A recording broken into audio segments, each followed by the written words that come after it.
Joining us live from Forbes is the New South Wales SES Chief Superintendent, Ashley Sullivan. Ashley, good morning. Thanks for your time this morning. We can see it all behind you there, but what's your observations now that you're on the ground? How bad is it?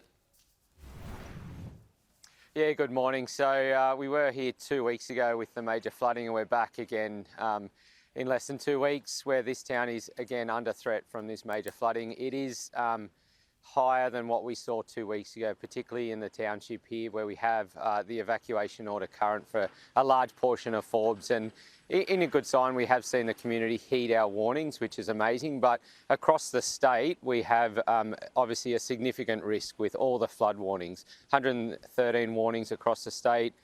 23 of them are emergency warning, 265 requests for assistance to the New South Wales SES in the last 24 hours, with 12 of them flood rescues. So certainly still a very busy period with significant risk from these floodwaters, particularly on days like today where we've got the blue skies and it's quite a nice day.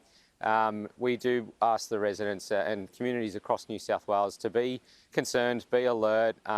Don't drive into floodwaters. Don't let your kids play in floodwaters. It might look like a good idea to get your canoe out and go for a ride on the river, but certainly floodwaters are not a nice place to be. How much higher do you expect the waters to go before they recede?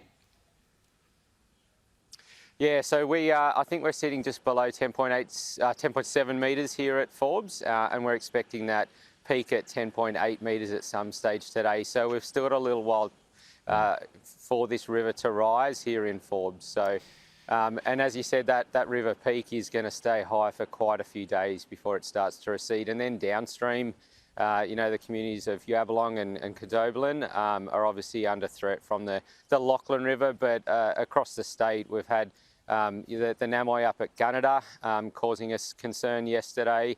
The ongoing flooding down at the Murrumbidgee River, where that peak is heading down towards Hay, flooding on the Murray River, and obviously those communities up around Walgett, Colorado and Lightning Ridge, and downstream of Burke. So.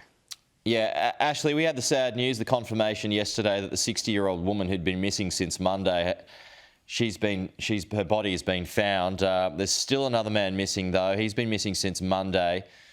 Any update on that search yet?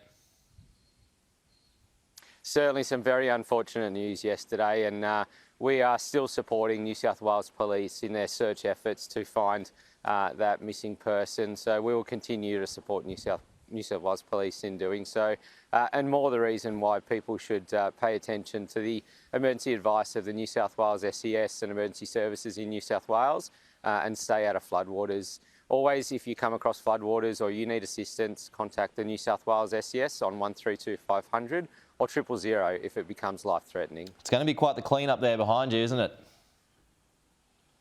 Yeah, it's huge. There's cleanups happening across many communities, and in fact we've got that cleanup, that recovery, and then in some instances like here in Forbes, we're back into response when we've only just completed a cleanup in this community. So, pretty full on for these people, pretty intense for our emergency services and our volunteers that are out there continuing to support these communities. Ashley Sullivan, live from Forbes, thank you.